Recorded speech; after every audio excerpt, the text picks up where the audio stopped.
I have a recording from Shmuel Isaac Popak Alav Shalom, who was a businessman, and I have a friend who's involved in all kinds of interesting outreach in Crown Heights. And Shmuel Isaac came and spoke for a group of Chevre here in Crown Heights many years ago. And he said this story that before the Rebbe called him in, the previous Rebbe called him in, and asked him to be the official business manager of the building, to manage the building. And the Rebbe told him, every month you will come to me and I will give you rent. The Frierdiker Rebbe is living in 770. It's his house, no, you would think? And the Frierdiker Rebbe told Shmuel Isaac, come to me jeden chodesh and I'm going to pay you dira geld. Now, if the idea of the Sefarim and the library and the building being aguch was just laponim, it was just a front, and really it was private. So the Rebbe is taking money from one pocket to another pocket. The teretz is the Frierdiker Rebbe, when he came to this country, incorporated aguch,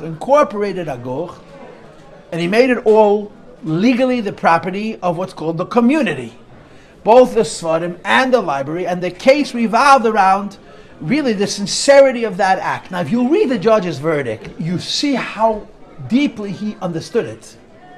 The judge has such perfect words. And what the judge is saying in his verdict is, it was really always that way.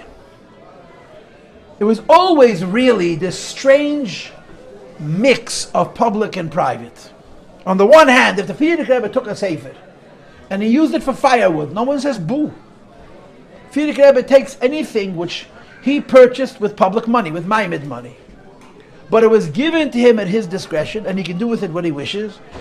No one would question the Frierdiker Rebbe's choice of the distribution, of the dispensation of this wealth, because it was given to him, wie besagt auf Yiddish, of seine Achrayes. It's under his choice. But there was always an informal understanding that this is because the Rebbe is an ish kloli. He's a person, a community person.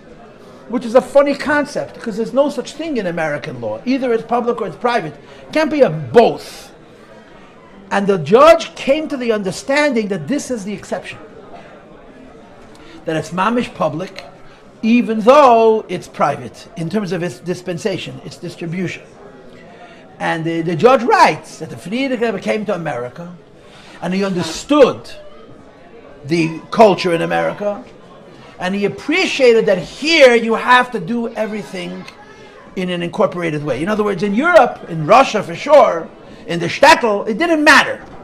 It didn't matter how it was legally established. The Chassidim gave the Rebbe money, the Rebbe did with the money what he wished, and there was no questions asked. It just however it was.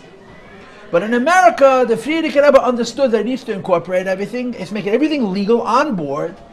And the judge was sort of saying that what the Frierdiker Rebbe did here was really the intent of the Rabbeim always.